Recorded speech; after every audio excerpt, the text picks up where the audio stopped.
the day I was reading this book to find it about being a POW's prisoner of war. And all I could walk away with was thinking, man, Kai, if you're not careful, you're going to become weak-willed, fear-based, and so I'm going to explain the three main takeaways that I got from this book. So the first one is life is about perspective.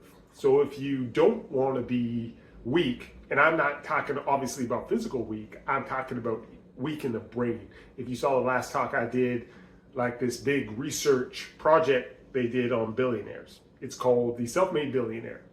I posted a video on it recently. And if you're in the VIP, I did a full hour talk on it. They said, what makes people wealthy or habits of the mind. So in the same way, if you think about habits of your body, weakness is the first thing you're trying to get rid of when you go to the gym.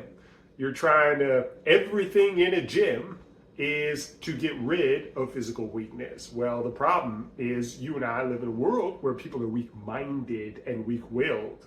And reading a book like this puts things, and I think you got to read something like this at least once a month just to put a perspective. So these are people, these are pilots, these are plane crashed.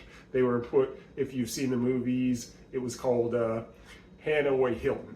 It was a POW camp, and these guys were tortured.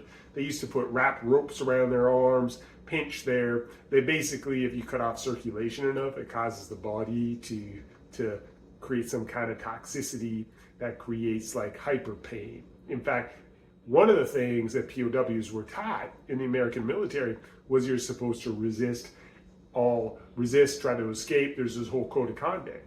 But the torture is so bad that they talk about in this book that nobody can withstand.